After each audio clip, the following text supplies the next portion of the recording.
Our lesson for today will be looking at chemistry 1502. The topic for today is alkene reaction. The subtopic we'll be looking at is hydrohalogenation, lesson 102. Let us start.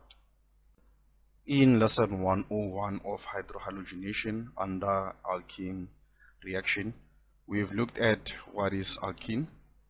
We've also looked at how to identify an alkene compound. We've also looked at the hydrogen halide, how to identify them, and then we've also looked at how to form products when you are reacting alkenes and hydrogen halide. Remember that hydrohalogenation is when we look at the reaction between alkenes and the hydrogen halides.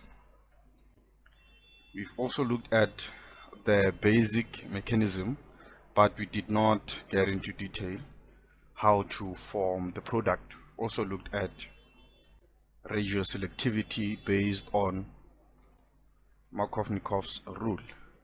So it is very important for you to watch that lesson video, because in this lesson video we'll be looking at the continuous of lesson 101, and also we'll be looking at more concepts based on this reaction. We need those concepts in order to understand these ones.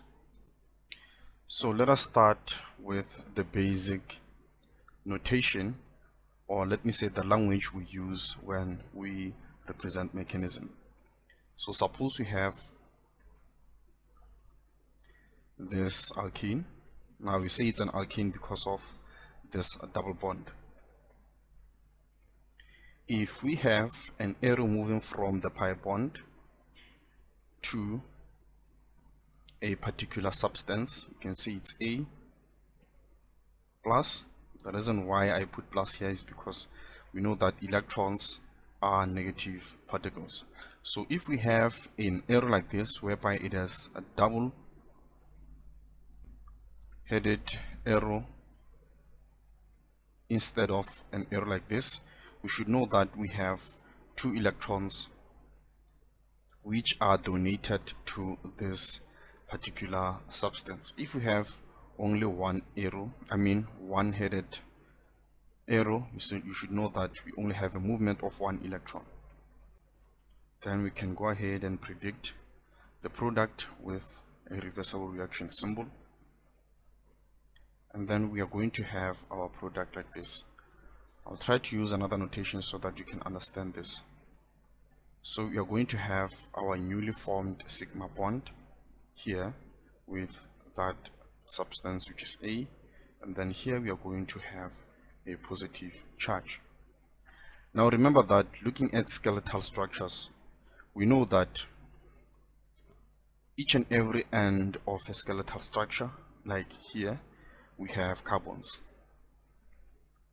and we know that carbons are tetravalents, meaning that they should bond 4 times in order for them to yield a zero formal charge, or to not have a positive or a negative. So if carbon bonds 4 times, it will not have any positive or negative. If it bonds 3 times, you should know that it will have a positive charge. Then once it bonds 3 times with a positive charge, we say this is a carbocation ion. So looking at this structure using a different method to represent this,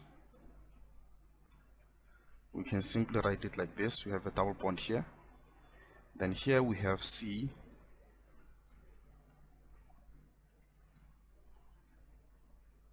and then we have another C here.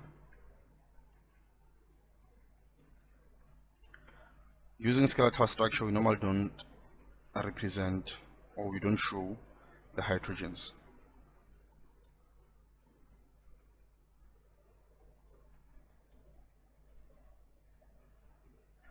So in this case, you can see that this carbon, it has bonded 4 times. That is why it doesn't have any positive, negative. We have 1, 2, 3, 4. So the formal charge will be 0 in this case. Looking at the second one, which is this one, we are looking at the carbons which are involved in the double bond. You can see it is also bonded 4 times. So if it happens that these electrons are donated, it simply means that we no longer have a double bond here, but we are going to have a single bond.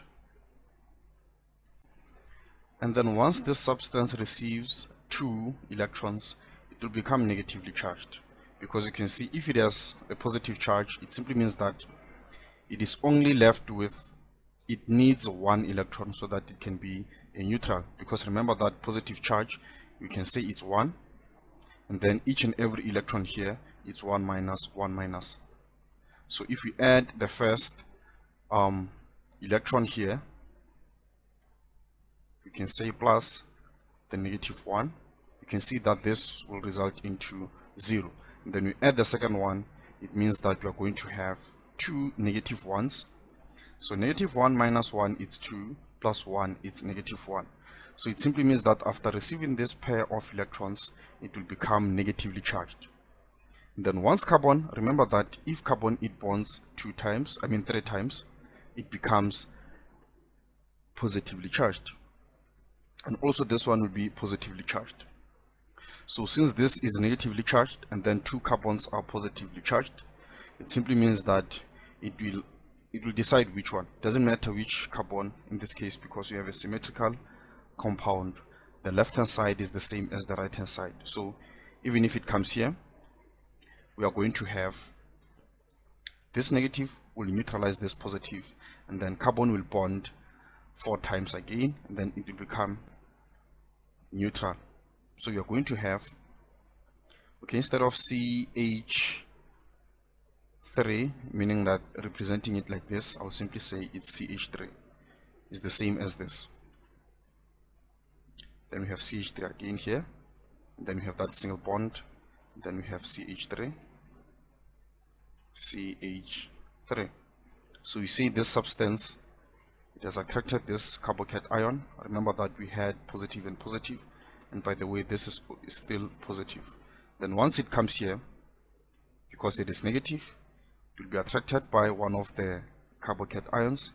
Then we have our A here, which is another bond. Then you can see that this one can no longer be positive or negative because it is bonded 4 times. It is neutral. So in this case, we have this carbocation ion, which needs a substance like this in order to form a new sigma bond and be stable like the other one. That is why we end up having a product like this. Now let us start with the mechanism. Suppose we have a compound like this.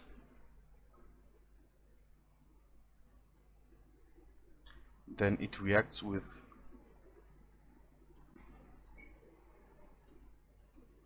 HBr. Let us put the lone pairs here. Now, according to the basics that we have from lesson 101, it is simple for us to just write an arrow and put the product, write down the product. But now we have to look at the mechanism. Let us not focus on the stereochemistry in this case. So the first thing that will happen, but let me put, but it's okay here. Okay, the first step that will happen is that these electrons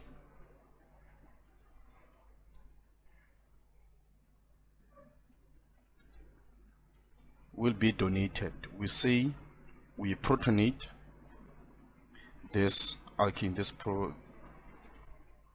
substance. So this substance will be protonated by transferring protons to hydrogen. Then at the same time, what will happen is that this bond will be broken and will leave with the substance which is more electronegative. Between hydrogen and bromine, Bromine is more electronegative, so it will take this pair of electrons. Then we can put an arrow here. By the way, it can be reversible. Then remember the trick we've been using in lesson 101. We have these two carbons here, because now we want to know where this hydrogen will be at. Where should we put it? We are going to put it here or here. So we look at the carbons which are involved in the double bond. Then we can see that this carbon here is a secondary carbon. It is bonded to two other carbons, which is this one and this one. I don't know if it is visible enough. Let me use a different color. It's this one and this one, which are bonded to this carbon. So we say it is secondary carbon. And then we're comparing it with this one, which is a tertiary carbon. So you can see it is bonded to 1, 2, 3. So according to Markovnikov's rule, the hydrogen will go to the carbon which is less substituted. And when you're talking about less substituted, is the one that has the least number of bonds to the other carbons. So you can see that we have secondary and tertiary. So the one which is least substituted is definitely the secondary. So it means that our hydrogen will actually come here. So we can go ahead and start writing part of the product. We no longer have this double bond. So here we have our hydrogen. We use a different color. Then we can see that once we remove this double bond, it simply means that both of them, they are going to be carbocation ion. But this step, it happens very fast, in such a way that we don't reach this stage. So we are going to have two carbocation ions with positive charges, because they're no longer bonded 4 times. They're bonded 3 times. So this one is covered because it forms a new bond with hydrogen. So it is no longer a carbocation ion.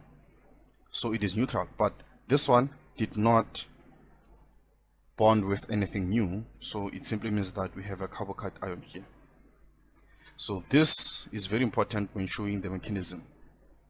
Then we can say plus. Once this bond breaks, we have Br with the existing lone pairs, and then with the 2 new lone pairs which is found when breaking here. Then since it has 2 extra electrons, it becomes negatively charged. Now we know that the nature of charges, the like charges they repel, the unlike charges they attract. So in this case, we can relate this to the nucleophilic substitution reaction, whereby we have the nucleophile going to attack the electrophile. In this case, it's a carbocation ion, and then we have our Br as the nucleophile. So it will attack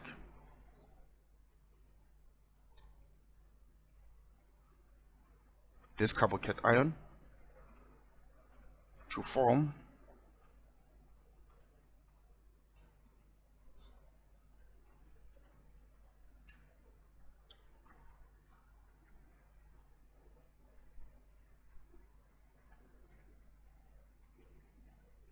a product like this. This is the hydrogen that was protonated, and then this will be our Br. And another thing which is very important, you should know that when talking about the carbocation ions, the tertiary carbocation ions are more stable compared to the secondary carbocation ions, and then they're more stable compared to the primary carbocation ions. Suppose we have this compound.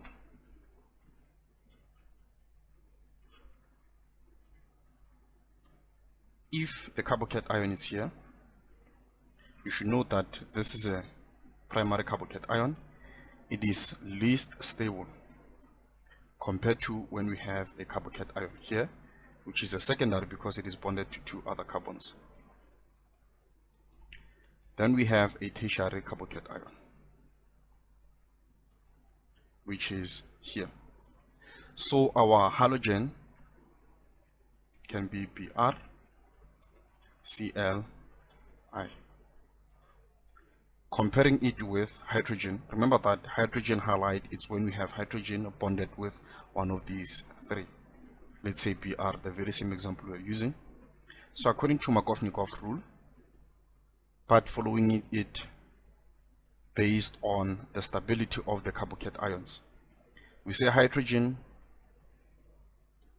Let us actually start by explaining using bromine. Bromine will go to the carbocation ion which is more stable. Looking at this, if we have a secondary carbocation ion, I'm comparing it with a primary carbocation ion. Remember that double bond will yield a primary secondary, or primary primary, or secondary tertiary. So the more stable carbocation ion will take the bromine or the halogen atom. Then the least stable carbocation ion will take the hydrogen.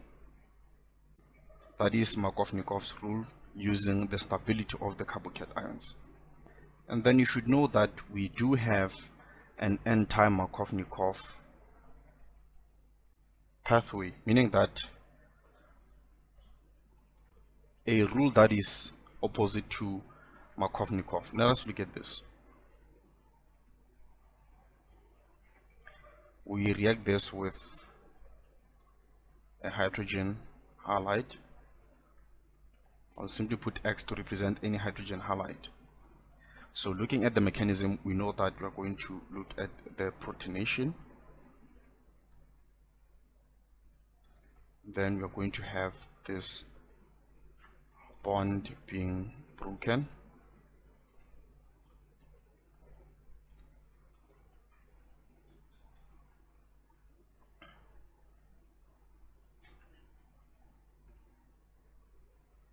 Okay, according to Markovnikov's rule, we know that if we break this, we are going to have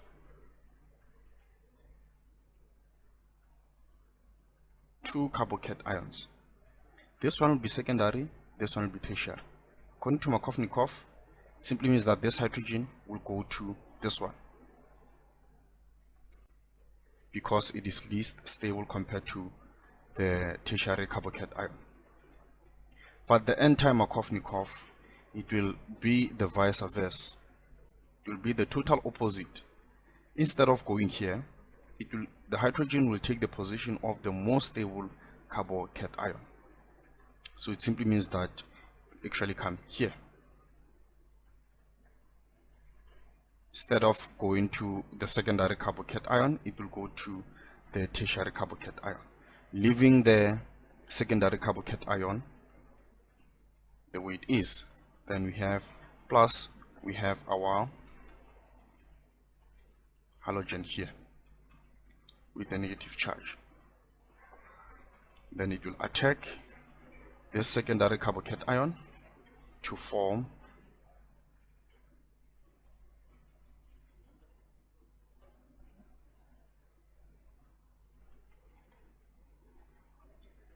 this. Now, what happens when do we have an anti-Markovnikov? It's when the reaction has a peroxide. This simply represents peroxide. You will see some of the questions in multiple choice questions or mechanisms. If you see something like this, where you are dealing with hydrohalogenation, you should know that you should not follow the Markovnikov rule, but the anti-Markovnikov rule. This is very important. You should take note of this. If you see something like this, remember anti-Markovnikov, hydrogen will take the stable carbocation ion, and then the halogen will take the least stable carbocation ion. And then if we do the very same example using Markovnikov rule, you can go ahead and pause the video and work this out to see if you understand. So we don't have any peroxide. So what happens is that we have the protonation, the bond breaks.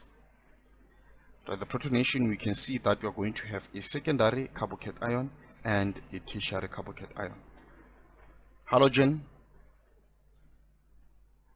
will take the position. Let us start with hydrogen.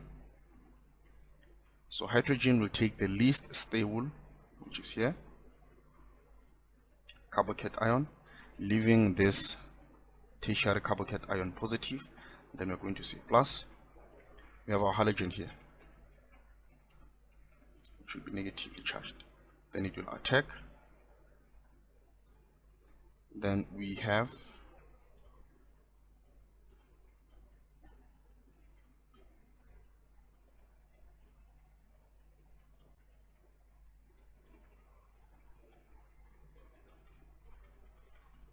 our product.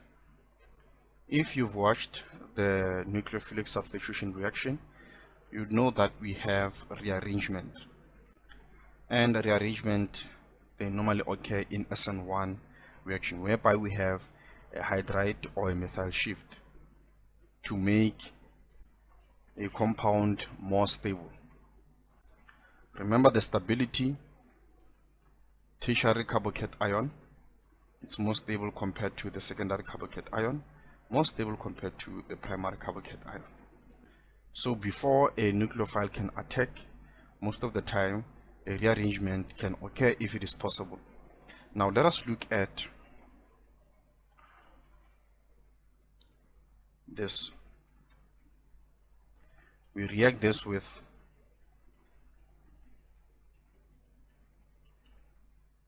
we don't have any peroxides in this reaction, so it simply means that you are going to follow Markovnikov Rule.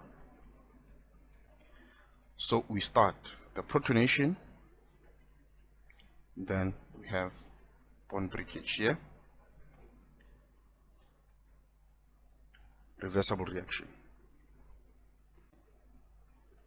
Remember, we have these carbons here which are involved in the double bond. So this one is a primary carbocation, this one is a secondary carbocation. According to Markovnikov, this hydrogen will take the position of the primary carbocation. So we can write it like this. We can write it or not write it. So here we have a new bond, which is the hydrogen from here plus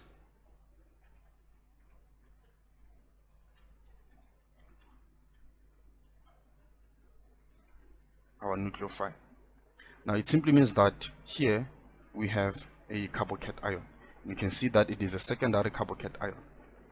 Now before we can attack the electrophile using this nucleophile, we have to check. Let us look at the carbons next to this carbocation.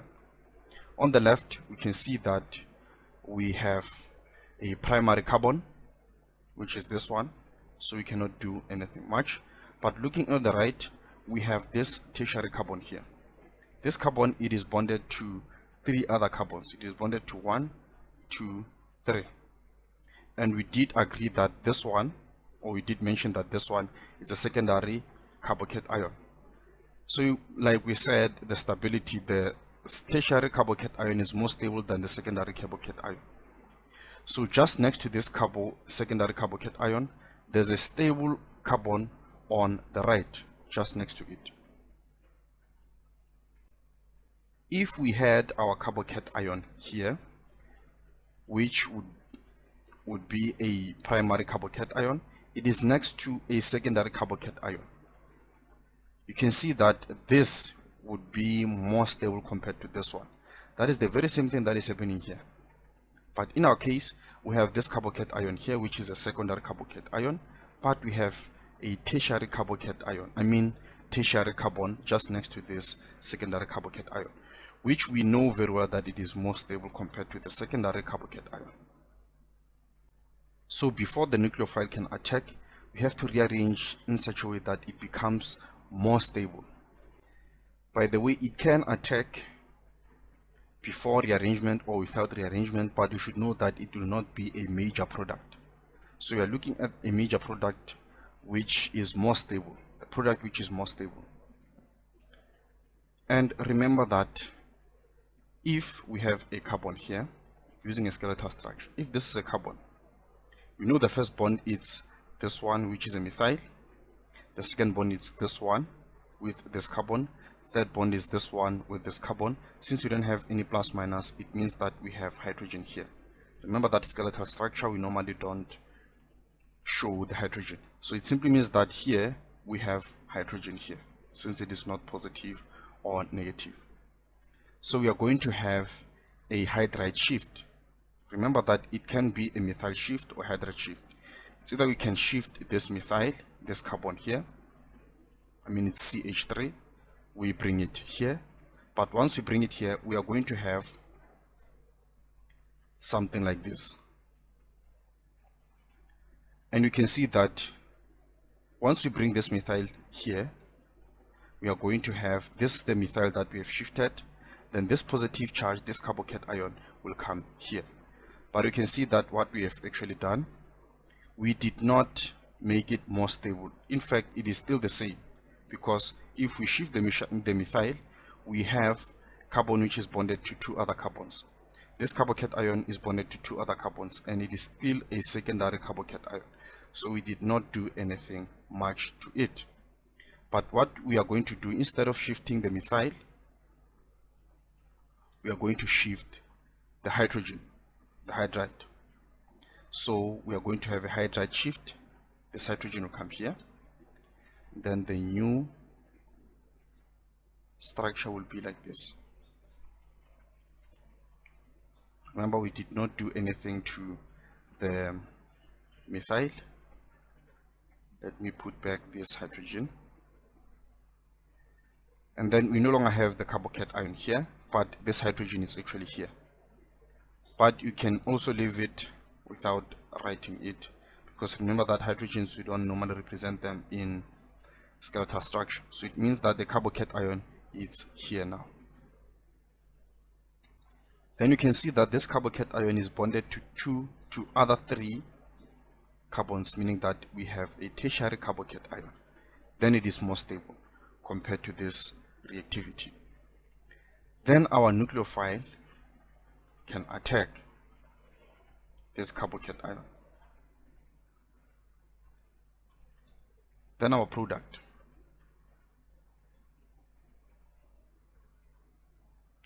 This is the methyl that we had. This is our new bond with the nucleophile. Then this is the hydrogen. Then this is the hydrogen that has shifted. So this will be the major product. And I'm very happy because during discussions, there are a few students which they propose that there should be a shift in order to make the product to be more stable, which is correct. We use the very same principle we've been using in nucleophilic substitution reactions. In the next lesson video, we'll be considering the stereochemistry, but I hope you do understand the mechanism for the hydrohalogenation. That's it for this lesson video. This is Wahula SJ. Thank you very much.